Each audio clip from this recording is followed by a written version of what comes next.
গর্ভাবস্থায় শীতে যে ৩টি ভুল মারাত্মক ক্ষতি করতে পারে, আজই জেনে সতর্ক হন। আজকের ভিডিওটি গর্ভবতী মায়েদের জন্য খুবই গুরুত্বপূর্ণ। বিশেষ করে শীতকালে কিছু সাধারণ ভুল আমরা করি, যা মা ও শিশুর জন্য মারাত্মক ক্ষতির কারণ হতে পারে।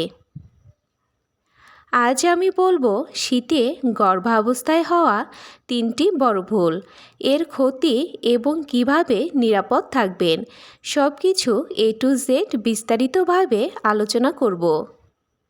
হ্যালো এভরিওয়ান, আসসালামু আলাইকুম। আপনাদের সাথে আছি আমি উর্মি আহমেদ তৃষা। আমি একজন ফার্মাসিস্ট। স্বাগত জানাচ্ছি নূর অফ ইসলাম চ্যানেল থেকে, যেখানে আমি স্বাস্থ্য ও ইসলামিক লাইফস্টাইল নিয়ে আলোচনা করে থাকি। চলুন আর কথা না বাড়িয়ে শুরু করা যাক। প্রথমেই আলোচনা করব শীতে মায়েদের শরীরের পরিবর্তন।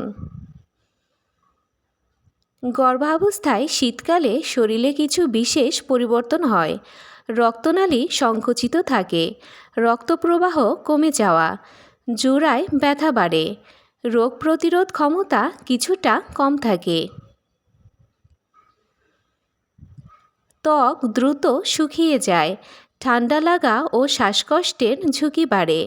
এজন্য শীতের যত্ন একটু বাড়তিই দরকার।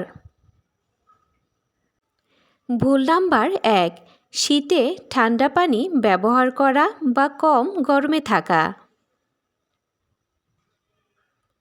অনেকে শীতে ভাবেন, আমি তো ঠিক আছি, এত গরম লাগবে কেন? কিন্তু গর্ভাবস্থায় ঠান্ডার প্রভাব অনেক বেশি শক্তিশালী। ক্ষতিগুলো: ১, রক্তপ্রবাহ কমে শিশুর কাছে অক্সিজেন সাপ্লাই কমে যায়, এতে শিশুর গ্রোথ স্লো হতে পারে। ২, ঠান্ডা লেগে জ্বর, কাশি বা সর্দির মতো সমস্যা হতে পারে। ৩, গর্ভাশয়ে টান বা ব্যথা বাড়া। ৪, জোড়া ব্যথা, কোমর ব্যথা তীব্র হওয়া। ৫, ইমিউনিটি কমে সংক্রমণ হওয়ার ঝুঁকি বাড়ে। ৬, তৃতীয় ট্রাইমিস্টারে প্রিটার্ম লেবার বা অকাল প্রসবের ঝুঁকি বাড়ে। কী করবেন? সবসময় হালকা গরম পানি ব্যবহার করুন। খুব ঠান্ডা ঘরে থাকা এড়িয়ে চলুন। কান, পা, হাত গরম রাখুন। শীতে মোজা অবশ্যই পরবেন। ঘরে হিটার ব্যবহার করলে ভেন্টিলেশন রাখতে ভুলবেন না।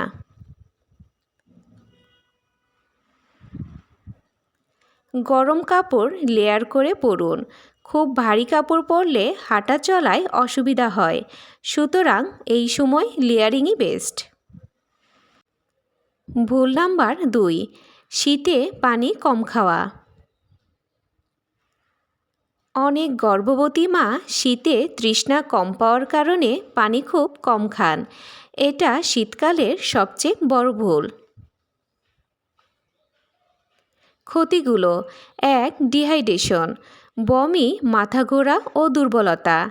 ২, অ্যামনিওটিক ফ্লুইড, বাচ্চার পানি কমে যেতে পারে। ৩, শিশুর মুভমেন্ট কমে যেতে পারে। ৪, প্রিটার্ম কনস্ট্রাকশন, আগে প্রসব ব্যথা। ৫, মূত্রনালী সংক্রমণ, ইউটিআই, শীতে এটা খুবই সাধারণ বিষয়। ৬, কোষ্ঠকাঠিন্য তীব্র হয়। ৭, ত্বক ও ঠোঁট ফাটা। কী করবেন? প্রতিদিন ২.৫ থেকে ৩ লিটার পানি পান করুন। নর্মাল পানি না খেতে পারলে হালকা গরম পানি খান। লেবু পানি, ডাবের পানি, স্যুপ এসব বাড়ান। পানির জন্য রিমাইন্ডার সেট করুন। ভুল নাম্বার ৩, শীতে রোদ এড়িয়ে চলা। শীতকালে রোদ কম থাকে এবং অনেকে রোদে বের হন না। এতে গর্ভবতী মায়েরা ভিটামিন ডি এর ঘাটতির ঝুঁকিতে পড়েন। ক্ষতিগুলো: ১, ক্যালসিয়াম শোষণ কমে যায়, হাড় দুর্বল হয়ে পড়ে। ২, মা ও শিশুর হাড় গঠনে সমস্যা হতে পারে। 3 কোমর ব্যথা ও জোড়া ব্যথা বাড়ে। 4 ইমিউনিটি কমে, সহজে ঠান্ডা লেগে যায়। 5 মুড ডিসঅর্ডার বা ক্লান্তি বেড়ে যায়। কি করবেন? প্রতিদিন সকালে 15 থেকে 20 মিনিট রোদে বসুন। জানালা দিয়ে রোদ এলে সেখানে বসুন। যাদের ক্যালসিয়াম ভিটামিন ডি প্রেসক্রাইব করা হয়েছে সময় মতো খান। হালকা হাঁটা রোদে করলে খুব উপকার হবে। এবার আলোচনা করব গর্ভাবস্থায় শীতে স্বাস্থ্যকর খাবারের তালিকা। গরম স্যুপ, মুরগি অথবা সবজির, খেজুর, বাদাম, কাজু, গরম দুধ, সাইট্রাস ফল, কমলা, মাল্টা, কলা, লেবু পানি, ডিম, মাছ, মুরগি, সবুজ শাকসবজি, হট ওটস। এবার দেখে নেওয়া যাক শীতে জরুরি সতর্কতা। নিচের উপসর্গগুলো হলে দ্রুত ডাক্তারের পরামর্শ নিন। শিশুর নড়াচড়া কমে যাওয়া, জ্বর 100 ডিগ্রি ফারেনহাইটের বেশি হলে, শ্বাস নিতে কষ্ট, তীব্র পেট ব্যথা, ভেজা সর্দি বা বুক ভারী ভাব, পানি কমে যাওয়ার লক্ষণ। শীতকাল সুন্দর সময়, তবে গর্ভবতী মায়েদের জন্য একটু বাড়তি যত্ন নিতে হয়।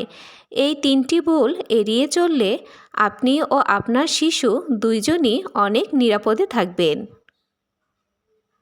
ভিডিওটি ভালো লাগলে লাইক, কমেন্ট ও শেয়ার করতে ভুলবেন না। আর এমন স্বাস্থ্য সম্পর্কিত ভিডিও পেতে আমাদের চ্যানেলটি সাবস্ক্রাইব করুন। আজকের মতো এই পর্যন্তই। সবাই ভালো থাকবেন, সুস্থ থাকবেন। আল্লাহ হাফেজ।